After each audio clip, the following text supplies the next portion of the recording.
Well, I am going to do a little crowd patter before we get started with our introduction here, because there's a lot of exciting stuff going on at the Chicago Maritime Museum right now. Tonight, besides being our wonderful Third Friday lecture with the excellent Don Terras, applause, applause, yeah. It is also the opening of our very first ever open call art show, Big Shoulders, Wet Feet. You may have seen the first 3 pieces out in the hallway. The rest of the exhibit is back in the library, along with a wall, all of art from our volunteers, which is very exciting to see. We have a talented crew here at the Maritime Museum. If you are a volunteer and you would like to get a piece up on that wall, email or call me. We're up for 2 months, so you've got plenty of time. Now, speaking of that, the closing reception for that exhibit is a very fun new event we're going to be running called Sailgating, like tailgating. It is a concert up in the Sculpture Garden here at the Bridgeport Arts Center. Tom Castle and Lee Murdoch will both be coming to do maritime folk music. And we're going to be partnering with a bunch of great local restaurants for food and beverages that evening. Yeah. Now, we have all kinds of other stuff going on. We have another new exhibition that will be opening in this space that is highlighting our 10 years on Bubbly Creek, because this June is our 10th anniversary here. Yes, amazing news. And so if you want to find out about any of that, if you would like to participate in one of the monthly trash pickups we're going to be doing with the Bridgeport Environmentalists, we're picking up 10,000 pounds of trash for our 10-year anniversary. You can find information about all of that on our website. But I have the great pleasure today of introducing our speaker, Donald J. Terras. Now, Donald J. Terras is the director of the Lighthouse Park District. He has worked in the administration of landmark property at a broad range of private and public educational institutions, including the Evanston History Center's Dawes House, the Department of Anthropology at the Milwaukee Public Museum, and as guest curator in the Department of Special Exhibits at the John G. Shedd Aquarium in Chicago. Mr. Terras is Chief Administrator of the Lighthouse Park District, a unit of local government in Evanston, Illinois, and he manages daily affairs of the district and also the district-operated Grosse Point Light Station Museum under the title of Lighthouse Keeper. The Grosse Point Lighthouse structure was designated a National Historic Landmark by the United States Department of the Interior on the strength of a nomination submitted by Mr. Terras. It is one of the few lighthouses in the country to have that designation. His work has been recognized by numerous different local institutions for awards regarding preservation and interpretation. He has also received the Professional of the Year Award from the Illinois Association of Museums for his work. He served on the American Lighthouse Coordinating Committee, a 12-member task force that established the National Lighthouse Museum in New York City, and is past president of the American Lighthouse Council. He is also an author who has written a number of different works and contributed to others. This is the hard sell time, including a book that you can purchase in our gift shop. Is that the applause of the Chicago Harbor Lighthouse friends that I hear? And so we are celebrating the 20th anniversary of Lighthouses of Chicago Harbor, their history, architecture, and lore. And I have been told that Mr. Terras will sign and personalize a book for you if you bring it up to him. Now, I will be coming up back again to the mic at the end of the Q&A after Mr. Terras's presentation to introduce our art opening this evening. I'm hopeful that some of the artists who are showing will be here this night. But without any further ado, Don Terras, everyone.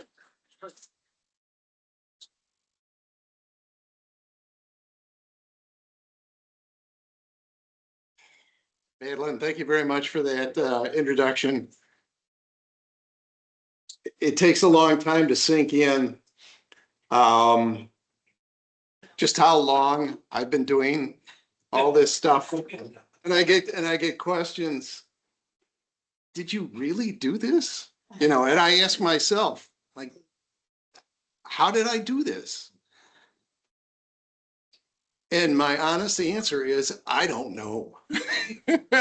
I mean, it's a matter of being able to set goals. It's a matter of being able to structure your time. I'm kind of a structured guy, which has made a difference. But when I hear an introduction like that, I just think to myself, this is it really, thank you for that. I'd also thank you very much. Thank you very much. I'd also like to tell the people who are watching virtually, I apologize ahead of time. I was one of the things you didn't mention. I don't think you did. But I was a senior lecturer at Northeastern Illinois University for 24 years before retiring. And I'm used to moving around like I would be in a classroom. So Madeline told me that the only way that people are going to see me virtually is if I stand here. And unfortunately, that may be few and far between. I have a pretty good voice projection when my voice is working. So I don't anticipate there'll be any problems. If you can't hear me, raise your hand, or if you'd like me to say something over again or just ask a question, that's fine. As I said, I'm 24 years in front of a classroom. I'm kind of used to that. So anyway, what do we have here?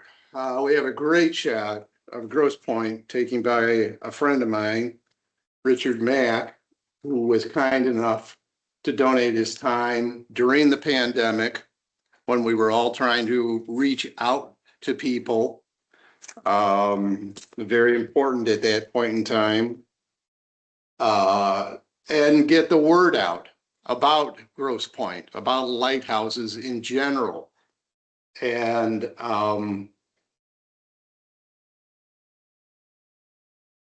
as I struggle with my pointer here, I'm sorry. It's kind of an unusual pointer. It was a gift from my nephew, and when he was a lot younger. But times have changed, and I don't carry it around with me very much. But it is a pretty good pointer. And also, do we have a switch? Just the arrows on the thing. Okay. So. Okay. There. Okay. Great. All right. Let's see if I got what everything that I brought in this one pocket. I tried to consolidate everything because I didn't drive down here. I made the smart move early this afternoon to realize that there's going to be a Cubs Sox game tonight, and it doesn't help any to stand in front of a group of people if you've driven through the kind of traffic that down here. So we'll start out with this great picture from Richard Mack's video, and go into. Geez, I didn't even tell you the illuminating the maritime history of Illinois. What better title to have than, or job to have than illuminating the maritime history of Illinois. Ken will say the same thing, I'm sure. And it's just been a lifetime of mostly joy for me. There have been some ups and downs, but I tended to bounce back pretty well. And so illuminating the maritime history of Illinois, you can't do anything without talking about the Lady Elgin, do anything with regard to really getting into the maritime history of Illinois. And of course, this is a great shot by Clarence Moniger. It's actually at the Wisconsin County Historical Society. I was trained at the Milwaukee Public Museum. I actually have a master's degree in anthropology, specializing in museum studies, cultural resource management, that kind of thing. So we were, in my training, I got taken to the Milwaukee County Historical Society, and they had this painting stuck in the back. And at the time, I didn't think much of it. But when I got to Grosse Point and started developing my idea for a book on Grosse Point Lighthouse, I remembered that they had this here, and Grosse Point and was really this was really the catalyst for Grosse Point being constructed on the namesake prominence point that's in Evanston. So I took a photograph of it, used it in the book. It turned out just fantastic. It is the best photograph, or not photograph, it's the best painting of the Lady Elgin in her disastrous circumstances that I've ever seen. This, of course, took place at what stage? Anybody know the date? Yeah, there was a little bit of confusion there, but it took place in 1860. Grosse Point, of course, there was a call for a lighthouse to be constructed after this disaster, which took, I guess the toll now is up to 350 to 400 people. It was originally 300, and I talked to Valerie, and she said 350 or gave me a much higher total. But at any rate, it was the catalyst for Grosse Point being constructed.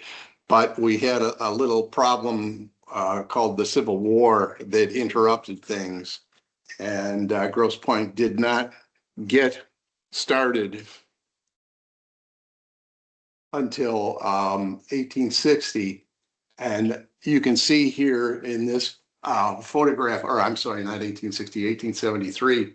You can see here in this photograph, the person that was responsible for the architecture of Grosse Point, Orlando Metcalf Poe, very, very prominent engineer in the Civil War, served under William Tecumseh Sherman. He was his chief of engineer. He eventually became chief engineer for the armies of the West during the Civil War, chief of engineering, engineer secretary of the U.S. Lighthouse Board. His name is written on the bottom of the line drawings that we have for the construction of Grosse Point Lighthouse. He is the architect of Grosse Point Lighthouse.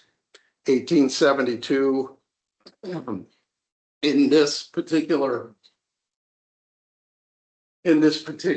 graphic here, I show you the coastline of Illinois from Wisconsin all the way down here to Indiana.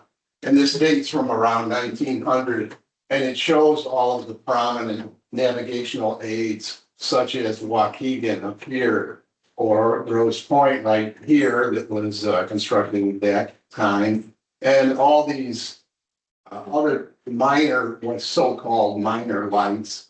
I mean, they're all major in my mind because they help guide ships in and out of Chicago's harbor, which was along the banks of the Chicago River.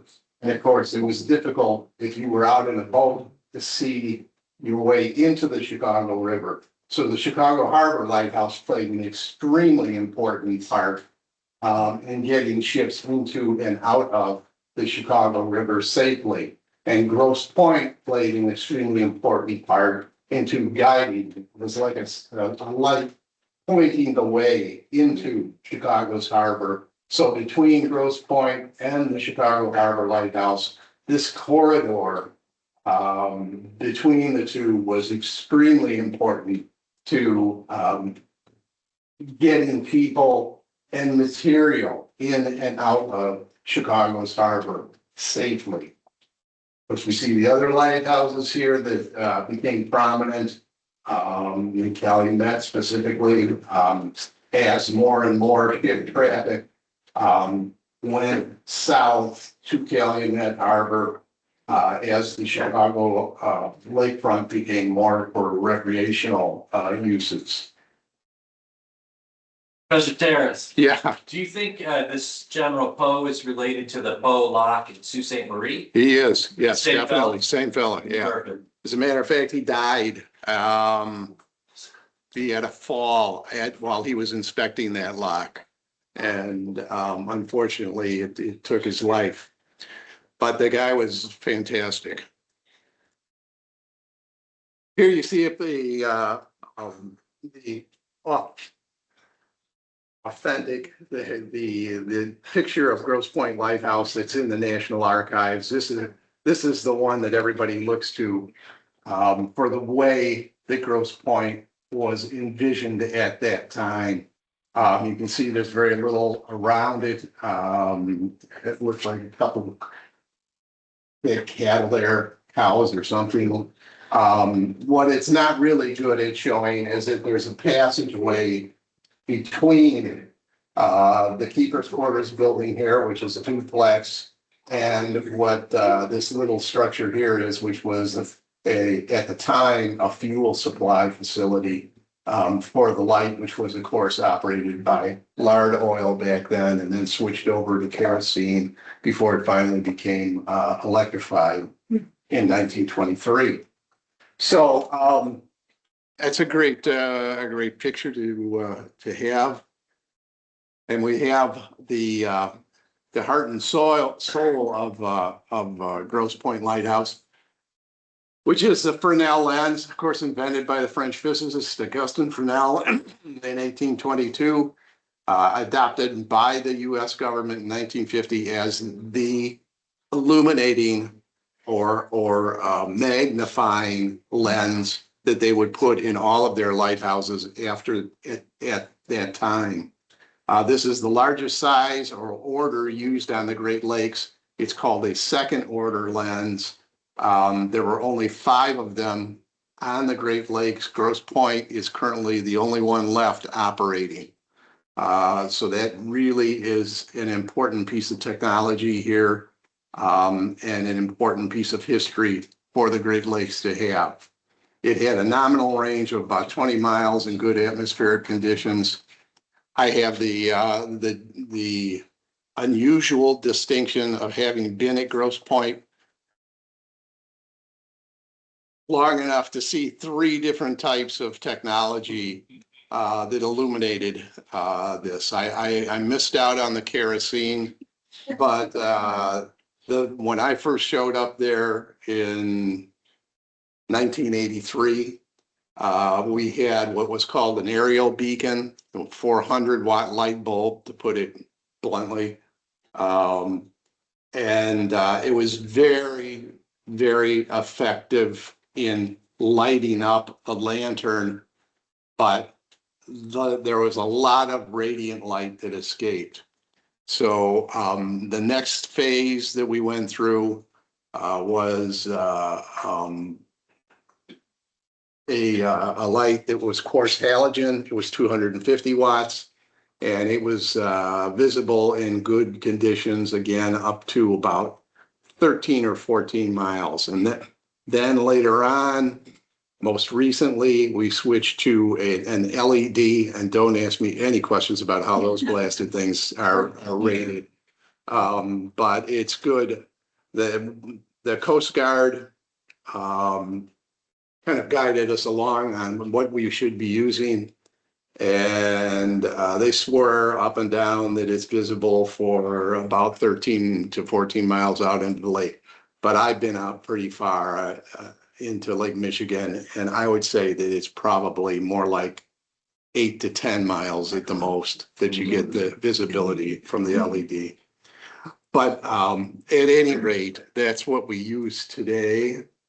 The way that this, no matter what kind of light you have or illuminating device you have in there, the way that the Fresnel lens works is that it captures the radiant light coming from that source.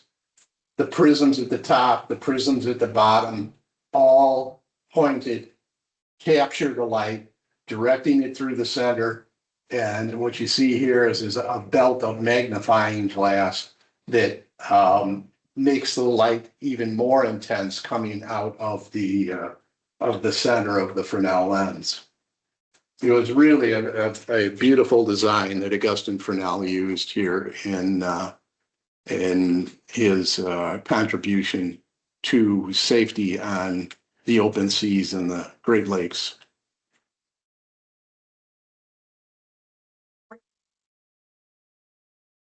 I'm sorry? They were, yes, they were. The light that we have at Grosse Point was constructed in 1850 in Paris, France, and the United States government bought it. It eventually found its way to Grosse Point in 1872, 73. Grosse Point actually didn't start operating until 74. The buildings were constructed and finished late in 1873, but because the shipping season was truncated because of the winter seasons here, it actually didn't start operating until 1874. It's a good question to ask people. Yeah. You know how they made that? Is that separate pieces or is it one piece and they cut it or? Oh, no, it's crystal. It fits together. Okay. I have a better, well, actually, the last one was, you can see this is all, they're pieces, but they're large pieces that are all put together. These are separate pieces that are on the top and the bottom that capture the light coming from the radiant light inside, as I pointed out there. But all of this is, they're in pieces, but very, very large pieces of crystal.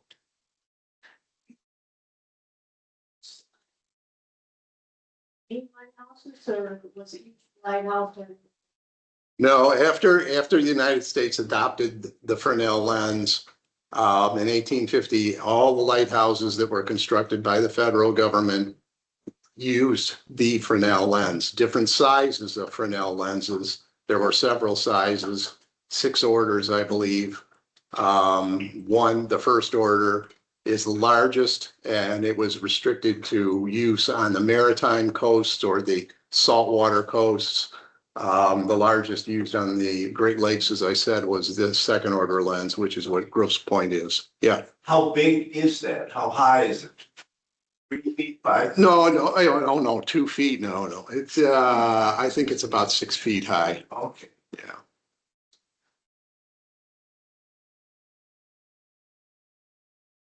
Twin fog signals were added to the site.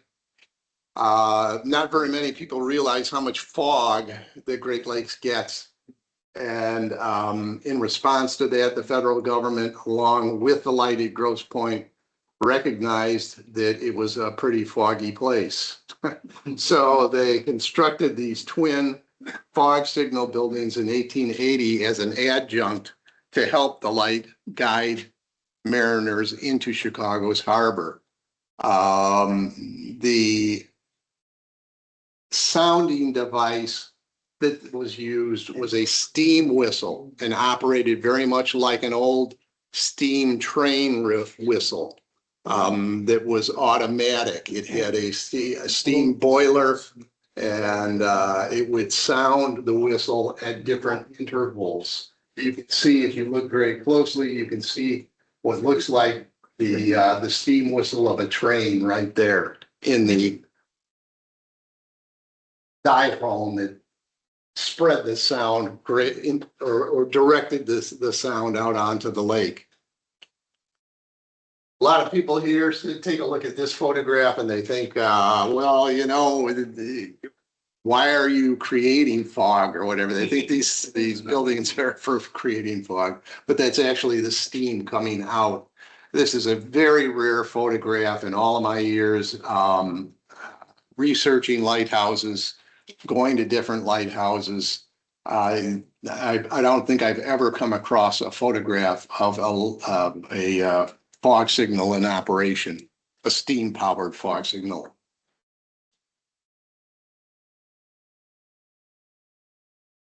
Of course, the heart and soul of operating the lighthouse was the federal keepers. Here we have probably the most, or undoubtedly the most prominent federal keeper at Grosse Point, E.J. Moore. He was assistant keeper from 1884 to 1885, and then principal keeper for many, many years after that. We also have over here Oscar Knutson, very well-known Great Lakes Lighthouse keeper, who was at Grosse Point from 24 to 39. I understand that he really wanted the position badly because his son was going to Northwestern University, which of course is just a few blocks away from Grosse Point. So federal keepers like this were in charge of Grosse Point Lighthouse. Here you see E.J. Moore with that crank in his hand. That crank was a part of what created the characteristic or flash pattern for Grosse Point. So it was a white light, a fixed white light varied by a red flash, which was produced through the use of a weight that hung through the walls at Grosse Point. The construction of Grosse Point is actually two walls. It is conical in shape, and the way that they produced that cone shape was through the use of two walls, one that rises angularly towards the top, and the inside one that rises perpendicular. Anybody recognize the reason for a conical shape for a lighthouse, or what it might be? Think about your camera, or what cameras used to be. What's the most important part if you're taking a shot where you use a tripod? The camera, of course, is the most important part. But the way that the weight of the camera is spread is also important. Keeping it, let me get my gun here, taking some. The spread, the reason the conical shape is used is because it spreads the weight of the lantern on top of the lighthouse over a greater area. Very, very important. It gives the whole structure more stability. So what we have here is E.J. Moore, and he's cranking this 45-pound weight up to just below the watch room, which is where he's standing. And as that weight descended between the walls, it would move like a clock moves the hands around the face. It would move the red glass panel slowly but surely around the Fresnel lens and create a red flash that was distinctive to Grosse Point. So when ships were leaving Chicago's harbor and going north, or if they were coming into Chicago's harbor going south, they would see that particular characteristic and know they were 13 miles away from Chicago's harbor. Is the red piece of glass within the lens? No, it was separate. It was separate. It was separate from the lens. That's a little bit of a side story. I'll keep on going here. I'll roll with the dice, so to speak. In 1935, when the light was decommissioned, there were a lot of things that happened. Decommissioned simply really is another way of saying that the staff was done away with because everything was automated. At that point in time, the ruby glass, they really, if you've ever seen the kind of red glass that was used in Fresnel lenses, it's just absolutely stunning. It's just beautiful. And the glass panels from Grosse Point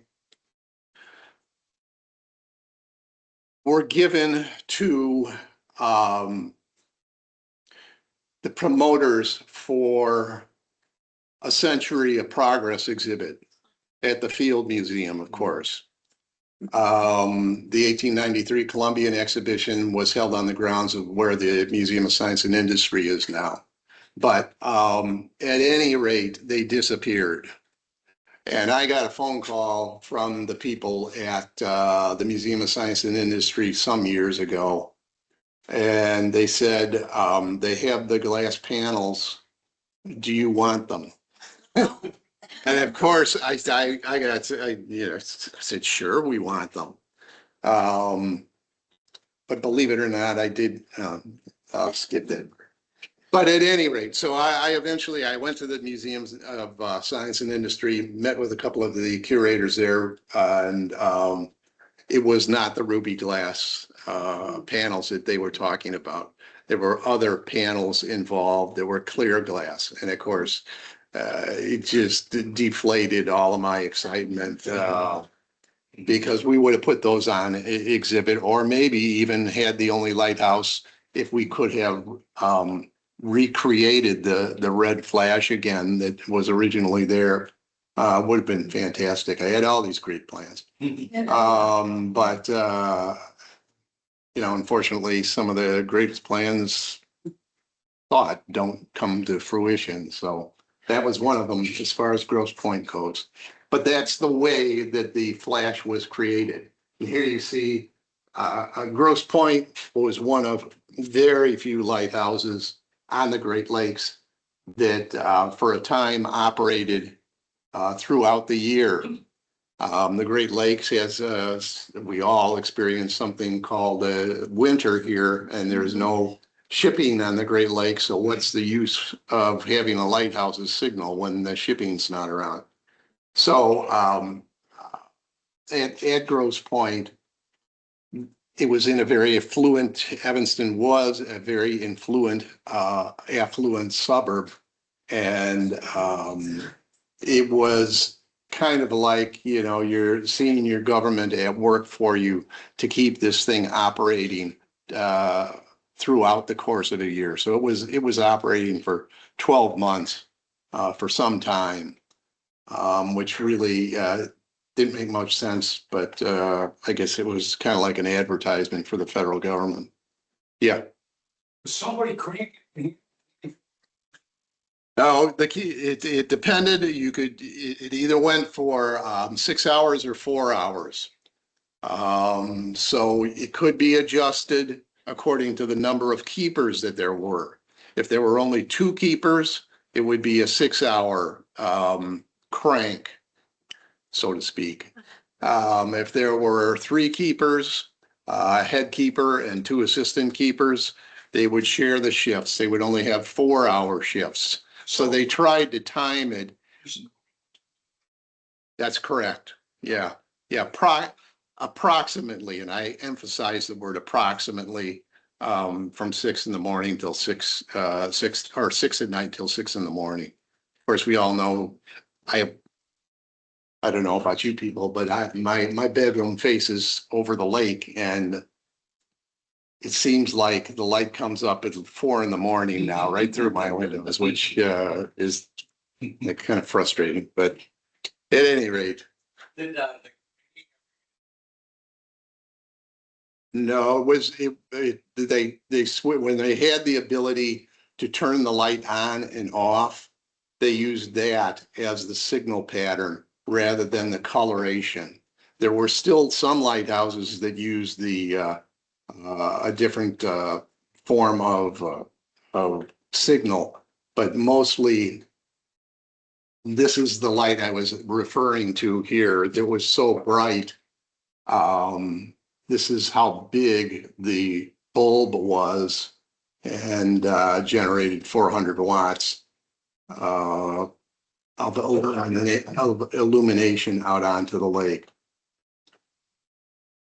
This is what the light looked like when people started getting serious about preserving it. I mean, it was not in good shape. There were cracks in the sides of the structure. I'll also point out that before, maybe some of you noticed, but it would be hard to do so. that this was originally an all brick structure. It was made of soft Milwaukee brick, which we still have trouble with today.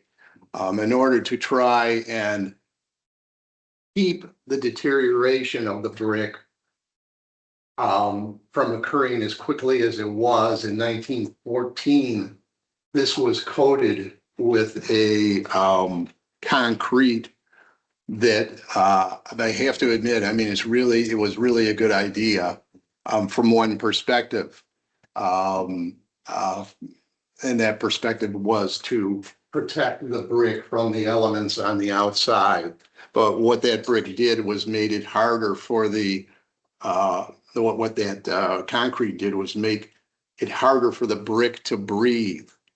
So there's a lot of moisture buildup inside of the tower.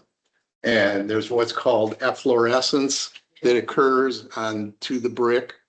And it deteriorates more slowly, but nevertheless deteriorates. And it'll be a constant problem for the remainder of the life of the tower, as far as I know, unless some engineers are able to come up with something that will penetrate the brick and solidify it so that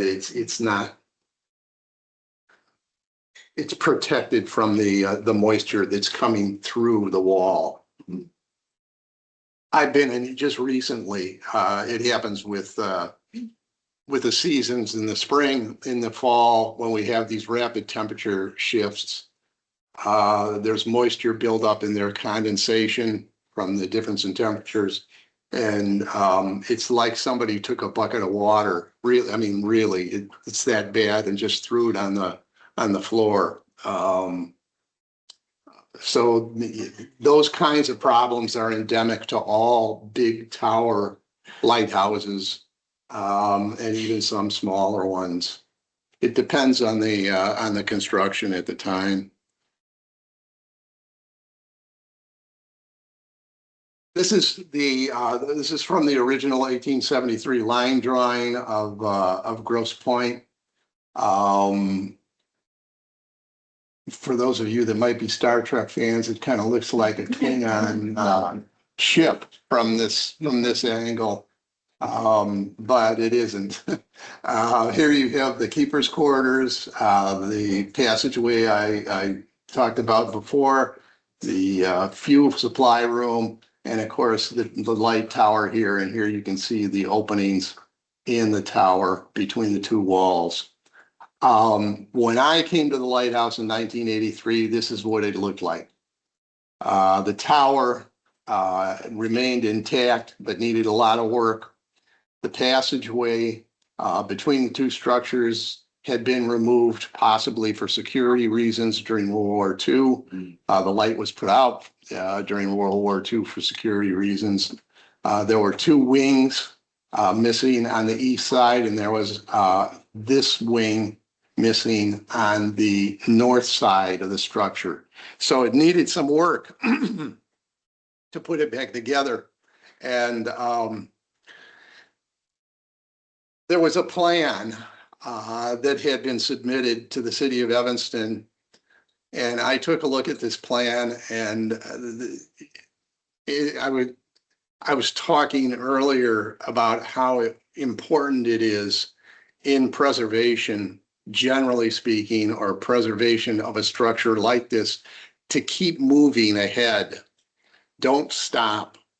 And I took a look at this, and I saw what could be done with even a little amount of money. And gradually we put the passageway back together again. Was the first project while I was there. The second project we were able to do, these are big projects for the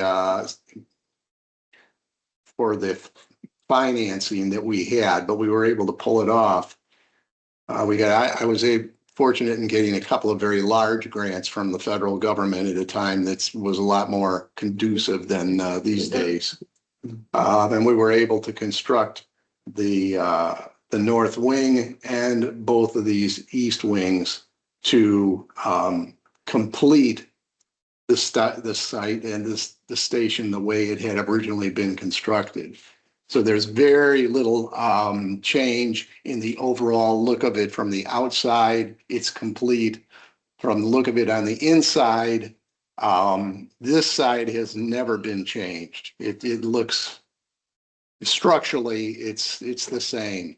This side structurally, it's been changed, and that's the reason when we decided to put some exhibits and to turn this into a small historic site museum. This is the side where we have the exhibits with the passageway and all the way up through the tower.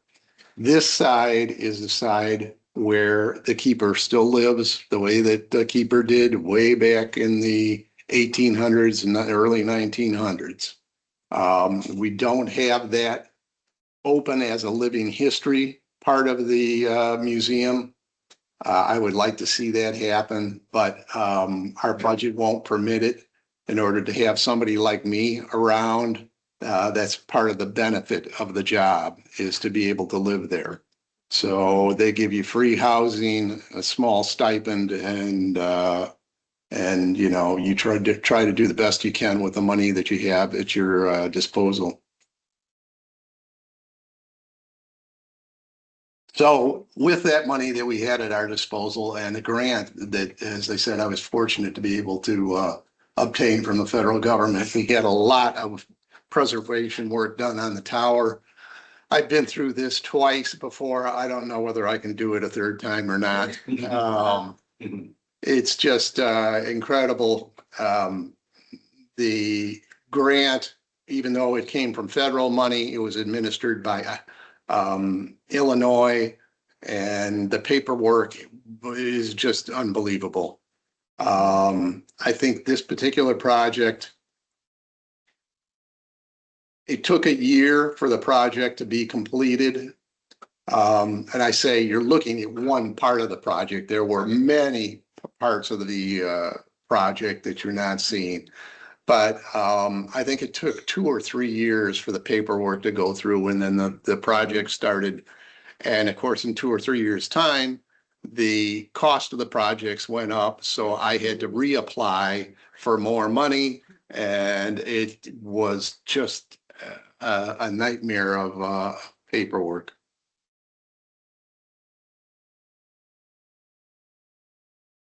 What came out of this, well, this is really out of context. I'll tell you the truth.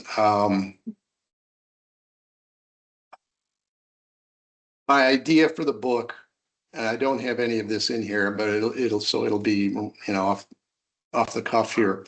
But my idea for the book came from the exhibit that Madeline talked about that I did for the Shed Aquarium.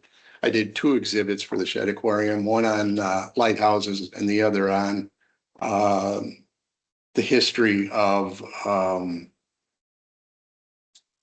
ships, generally speaking, the development of waterborne craft, if you will. And what I'm trying to get at here is in the exhibit on lighthouses, of course I emphasize Grosse Point as one from the Great Lakes. And I became very, very familiar with the history of Grosse Point during that period of time and decided to write a book on it. And this is the book that won 2 awards from the American Association for State and Local History and another award from the Illinois Association of Museums. A very popular book. I'm very proud of what I did there. But really interesting part of it was, and the way that some of these jobs that I have work together, is that when the dean of the Department of Arts and Sciences was notified that one of his staff had written an award-winning book, he sent a press release out to the major newspapers, and newspapers at that point in time were read a lot more than they are today. And I got a call from the Chicago Tribune, and they wanted to send somebody out and talk to me about the book. And when they got there, they found out, you know, I was giving 60%. I wasn't. I made it. There was a contract between myself. I did this book on my own initiative, and 60% of the book was going to help fund this project. So when they found that out, the story was more about the project than it really was about the book. They fell in love with the idea of the project. So this is part of the page of the articles that came out. There were several. This is adaptive use preservation of the passageway. How to make a long story short, I guess exactly what it is. We chose this area to do a panel exhibit on the Lady Elgin. I struggled for a long time to try and figure out how to use the passageway because it was so narrow. Where is The passageway runs between the keeper's quarters, and if you look down here, you'll see the opening to the light tower. So it's only about 36. I don't even think it's 36. It's 32 or 34 inches wide. Yeah. And so we decided to put a panel exhibit on the Lady Elgin. And I have a brother who is very talented, and he took it upon himself to build a copy of the Lady Elgin here, scale model of the Lady Elgin here. And also it took us some time to get funding to do this. And in that time, he also said, well, I'll give you the Augusta as well. So he built these two ship models, which you can see in the cases here. And it works out very, very well in this particular space. Again, talking about the importance of this lighthouse. If you know the story of the Lady Elgin, it's tied in with the Abraham Lincoln, Stephen A. Douglas debates and all of that. So it's illuminating Illinois history. Yeah. Can you explain the connection between the Lady Elgin disaster and the lighthouse? Because it doesn't, from my understanding of the sinking of it, I don't think a lighthouse really would have prevented it. No, it wouldn't have. Okay. I probably wouldn't have. It was a kind of night where they may have seen the light, but they didn't see each other. And you know, the weather was such that I think it was just, it would have happened anyhow. But the shipping industry, if you read the articles from the period, the shipping industry was up in arms about this. There were a lot of people, a lot of lives lost. Not so much material or anything like that, but the shipping industry decided it was time to really give the government its due in not having any protecting device there to help ships find their way around that point. Grosse Point as a geographic feature is actually, you know, when you think of a point, or the promontory is what Grosse Point is, where Grosse Point is constructed. And but if you look geographically, the point is smooth. The Native Americans at the time period before the lighthouse was constructed way back used to call it, eyebrow's beauty, because it was a point shaped like an eyebrow. Very soft curve and a very soft promontory. Soft may not be the best word, but not much of a promontory. So it's a large geographic feature that had sandbars, shoals. I mean, they're two different, they're rocky shoals or sandbar shoals. And this one has sandbar shoals. To this day, I can go up in the fall and take a look out over the lake on a calm day when the lake is calm and see where the water level is lower in some places. And I can go back up to the top of the lighthouse in the spring and they're different. It all depends on the prevailing winds and the currents that are in the lake. So at any rate, this is also at the end of the passageway here. What we've turned the fuel supply facility into is kind of an office. This is like a living history component to what you see if you visit Grosse Point Lighthouse. In fact, kerosene, when kerosene became widely used, kerosene is a much more volatile substance than the oil that was used. So they built a separate structure to house the kerosene, and they actually did use this area, they being the keepers, actually did use this area as an office, informal office meeting area. Was the kerosene taken up to the level of the lake? They had vessels that you carried. It was all brass. Everything, all of their equipment was brass that was used for such things.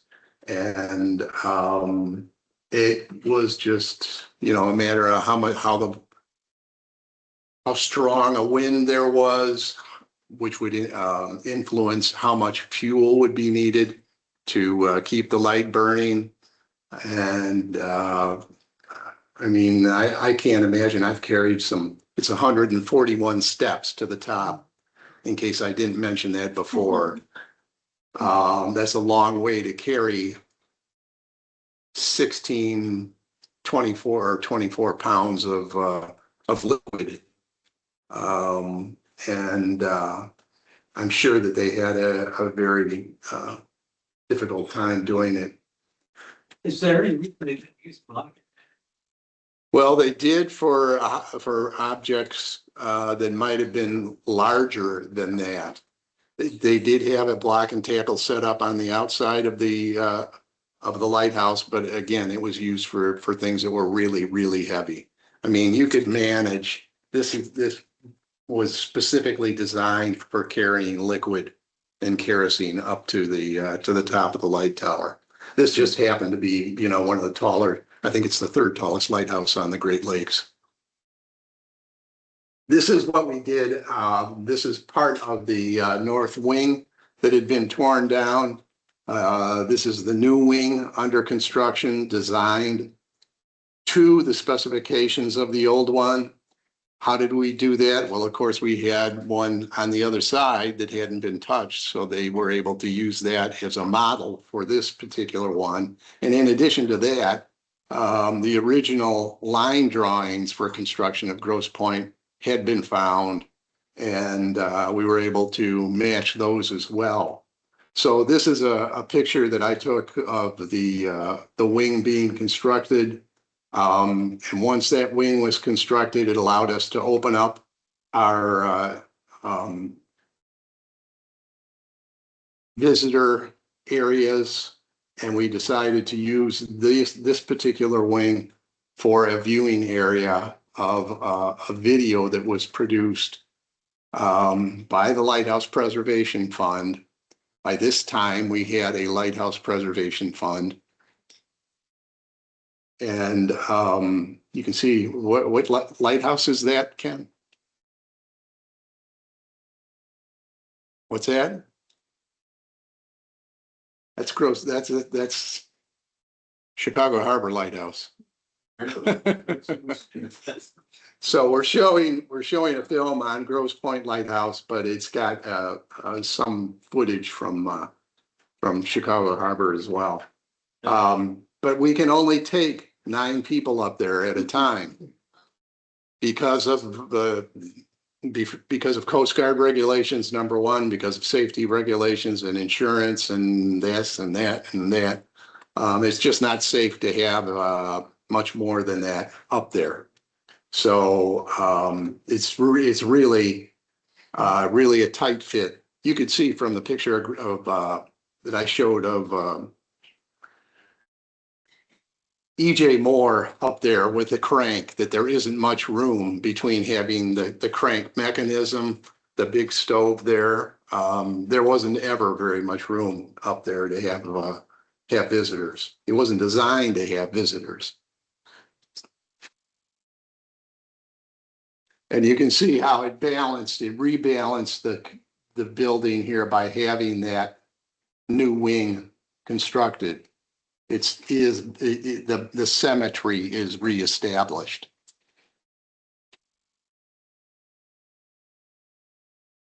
This is what the main exhibit looked like several years ago when we had it rehabbed. I took this picture just to give some contrast to what we got right now. And this is what's in that area. So when people step into the main exhibit area, this is what you're seeing part of right there. And this is the doorway into the north wing where people go to see the video and the history of the site. And this is what the lighthouse looks like when it's in really good shape. I took this photograph. I don't know, maybe 10 years ago, after we had the lighthouse done, and it's just, it really sparkles with newness.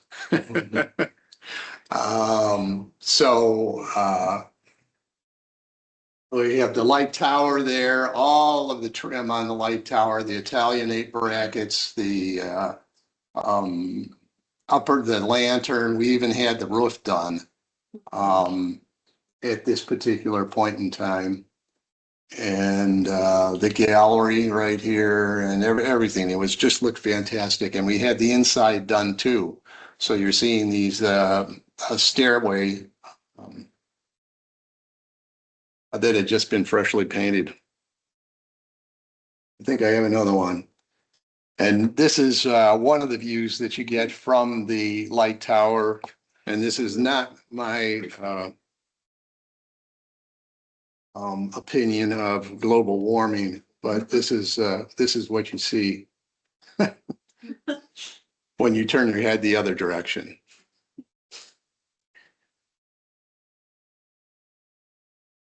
So here you have Grosse Point Lighthouse from a postcard in 1920.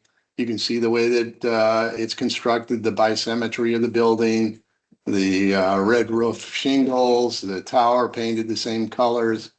Take a look at that, and this is the way that we have it today.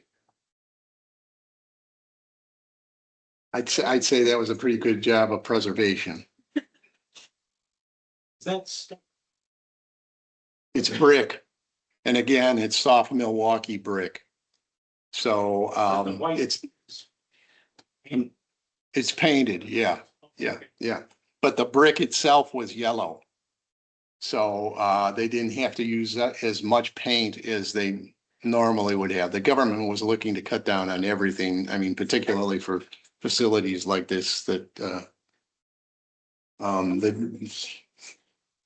whatever the what? If the original shingles were wood at this point in time in 1920, I would say they're probably using asphalt.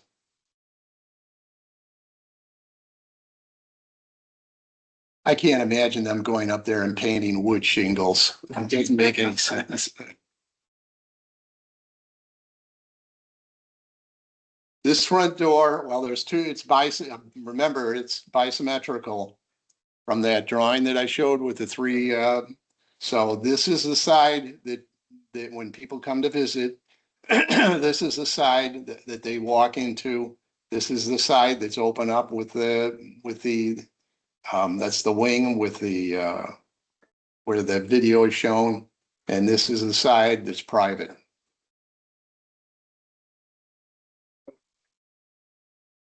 The offices or administration or something? No, this was the head, originally, this was the head keeper side over on what you're looking at is south and north. So the south was the head keeper's side of the structure, and north was the assistant keeper side. This building, this right here incidentally was, or the wing fell off of the building. The structure that it's put on or built on is very soft. And even today, well, how long has it been? 34 years or 35 years. You can see the building is moving a little bit now. 35 years, anything is going to move a little bit. But for future reference, we now know that that's something that needs to be looked at or kept track of. Again, I said it earlier, during the pandemic, everything was about reaching out to people. We weren't open, of course, it's very close quarters. So we closed for 1 or 2 years, I think, before we finally opened up. And even then, we didn't allow people in the light tower. Of course, there's plenty of space vertically in the light tower, but again, there's not so much space where you're not going to be anything but close to people. So I thought a great way of doing that would be to do a virtual tour of the lighthouse for people who couldn't get inside to see it. And that's when I contacted Richard here, and he produced this beautiful 10-minute video on Grosse Point that you can get it on your phones right now. If you go to the Grosse Point website, you'll see this particular video. I also had an idea that I think is out of all the years I've been there, it's probably going to be the one that I can't imagine. I couldn't imagine how much people would use something like this. I was on vacation with my wife and went to a Civil War battlefield, and it was large, expansive areas, and they didn't have volunteers there to lead people around the areas.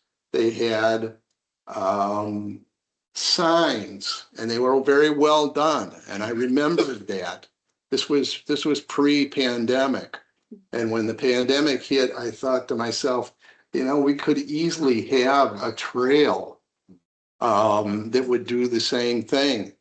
And boy, I was spot on with that, because I could look out those windows almost any time of the day and people are gathered around this sign reading it. Or we have a sign on the side of the building, and I also have another sign that's put on the point itself, Grosse Point, that talks about the history of Grosse Point. This one talks more about the history of the lighthouse. So they really, really work well together, and it's just amazing if you set your mind right that you can, with very little money. I think these signs, I designed the signs, so we saved some money on that, but I think they only cost about $1,300 or $1,400 a piece. And these are exactly the same signs that the National Park Service uses.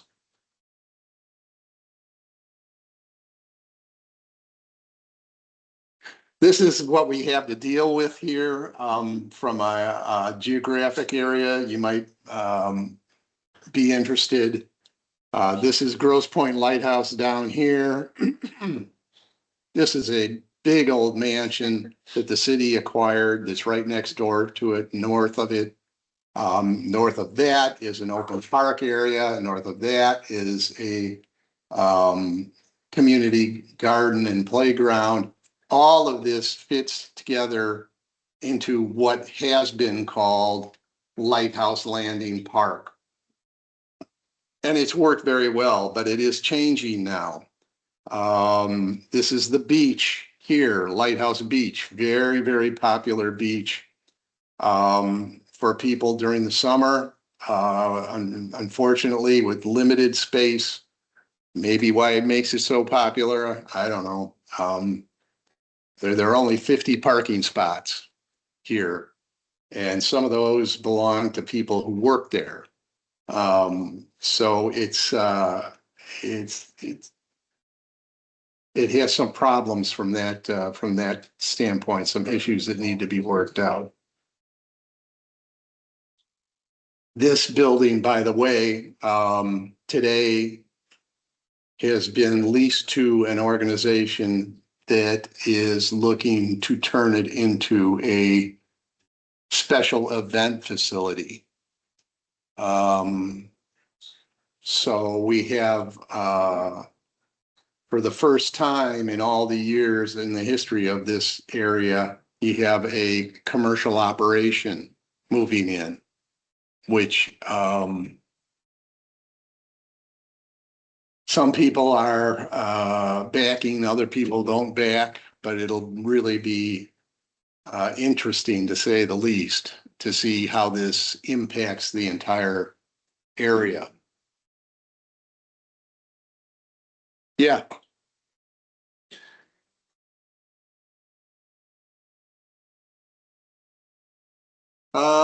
It's not very deep. I used to fish off Lighthouse Beach a lot when I was in high school.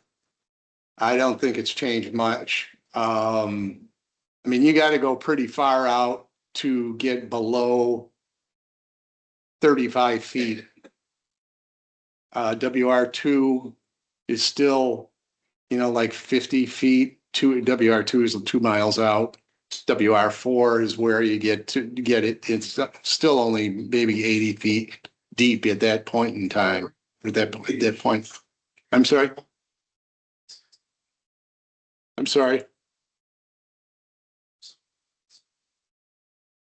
Oh, it's not. It's 3 feet deep at the most. Yeah.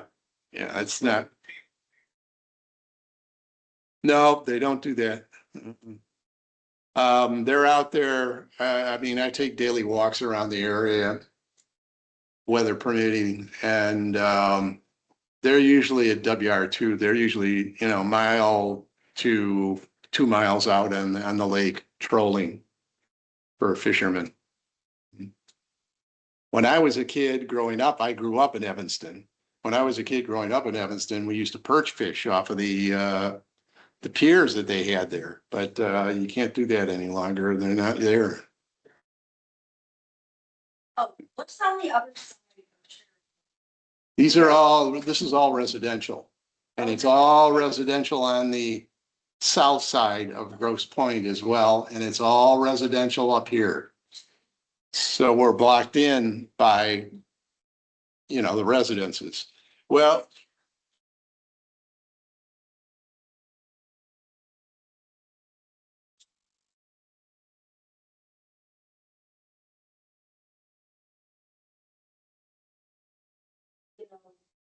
gobbled up.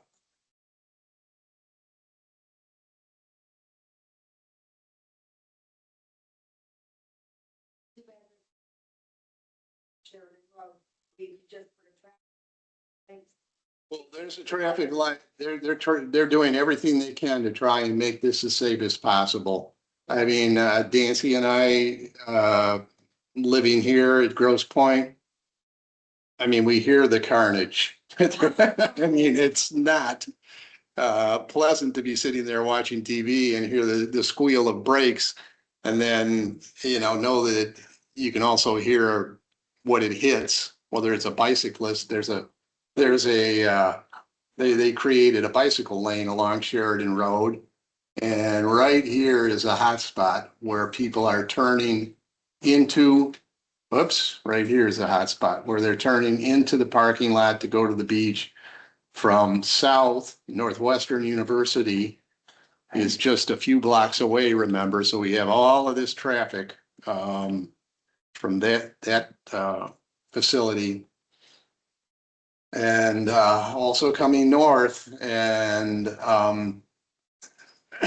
there's a lot of pressure on people who are turning to watch for bicyclists coming this way, any kind of motorized device that people ride these days as well.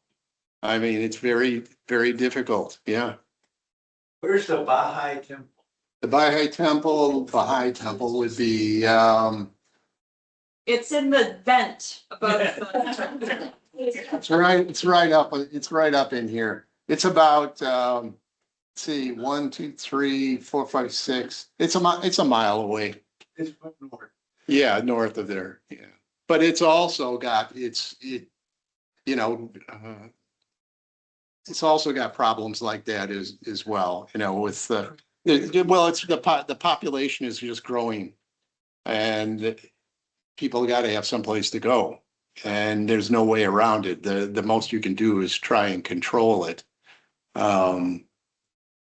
Or more in this case, make money off of it. But it'll be interesting to see how that plays itself out. And there is an overhead shot where you can see how close this is, the border between a National Historic Landmark and what's going to become a special events facility. Professor Terras. Yeah. Avery Point Light in Brantford Mansion on Long Island Sound, we purposely rented out to wedding receptions. We're able to do all of our restoration with the income from wedding reception. Now you add to it, set up a large tent, and you've got to have enough restroom facilities and whatnot. But that's how we pay to restore the light and the mansion. But you have to get the money directed back into preservation. That's the hard one. Yeah. This is being recorded. Obviously.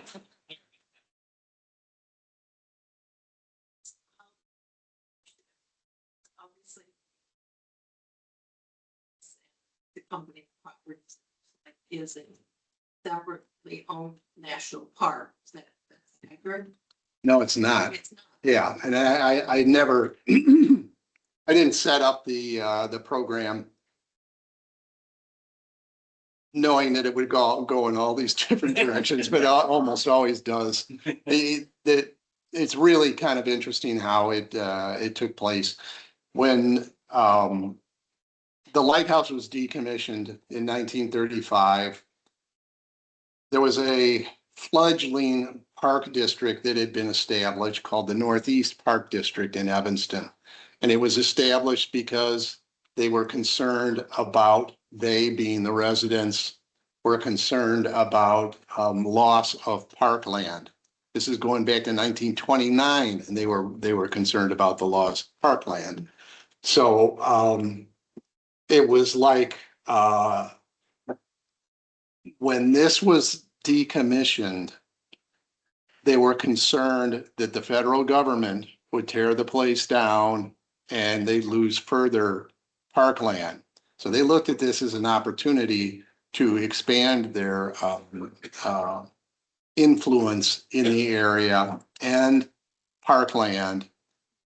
And they were fortunate enough to be able to get the federal government to lease the property to the city of Evanston. Now, the city of Evanston did not want anything to do with this property, because the line I used in my book and that I got from an old newspaper was, we don't want anything if it's going to cost us any money. Evanston was a very, very conservative city at that point in time. So what the city of Evanston did in concert with our congressman, one of our congressmen at that point, was they made it possible for the lighthouse property and one of the buildings to be transferred by lease to the Northeast Park District. But But the federal government still owned land. The federal government still maintained control of the land.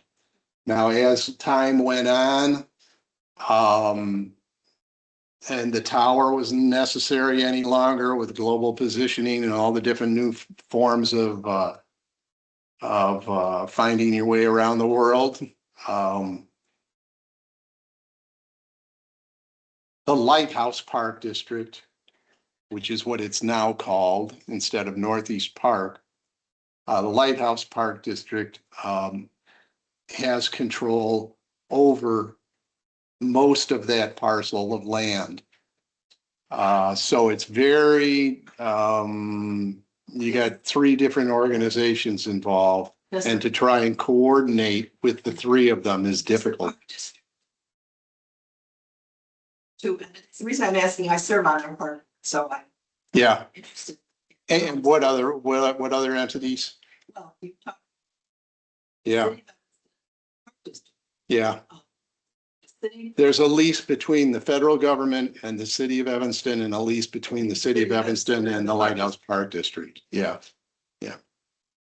Each of them taxes too, of course. And our part being the smallest one there gets scrutinized the most. So we do what we can with the tax base that we feel is appropriate to what we're trying to take care of. Yeah, it is. It is. So I report to it's about as close as you can get to what the federal employees had back in the 1920s and 1800s, because they reported to a branch of the federal government. All of the lighthouses in the United States were federally owned. Whereas in the UK and a lot of other places around the world, they allowed private ownership. And the private ownership meant that the people who owned the lighthouses could charge ships or shipping companies for use of their structure. The federal government here in the United States didn't agree with that. They just used taxpayer money to build these things and maintain them. Any other? Yeah. About that fog house? Yeah. Absolutely. Yeah. No, it's not used. It gets very complicated.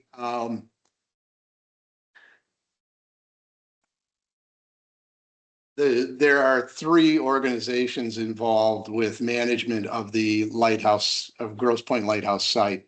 There's the Lighthouse Park District. There's the Garden Club of Evanston, a branch of the, or I shouldn't call it a branch. It's it's a part of the Garden Council of America. It's a chapter of the Garden Club of America. And they've done a very, very nice job of creating a wildflower garden path along the north side of the building there. They've been doing that since 1937. I mean, in all my years in this kind of business, I've never, ever seen a group that has been, that has continued in working with another group for that long a period of time. And it still works. We really have a very good relationship with that group. The other group that operates out of the 2 fog signals is the Evanston Ecology Center. We've had quite a good relationship with them too. It really works quite well, even though we all have our own personalities. We're all aware of not stepping on each other's toes as much as possible. And we'll see what happens when things change in a couple of years. I think it'll take before this begins to operate in a different way. And fine, there you go. Feeling.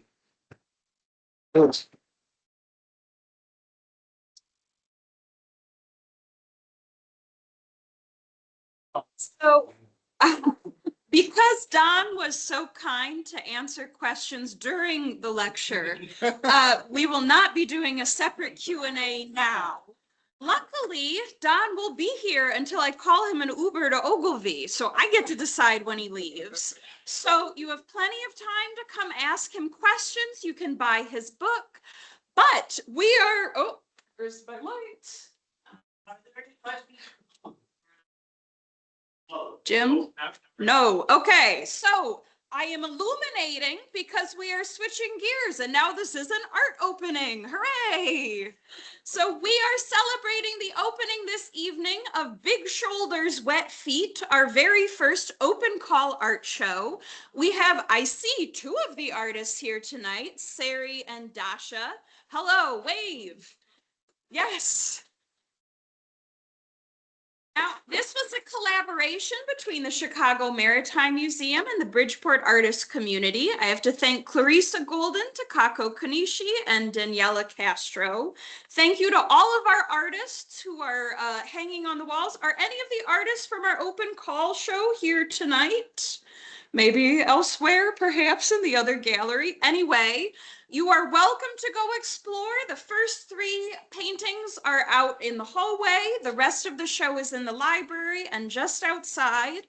Like I said, Don will be here at your mercy for all of the questions you have for him. And thank you all so much for joining us this evening. Another round of applause for Keeper Don. You're so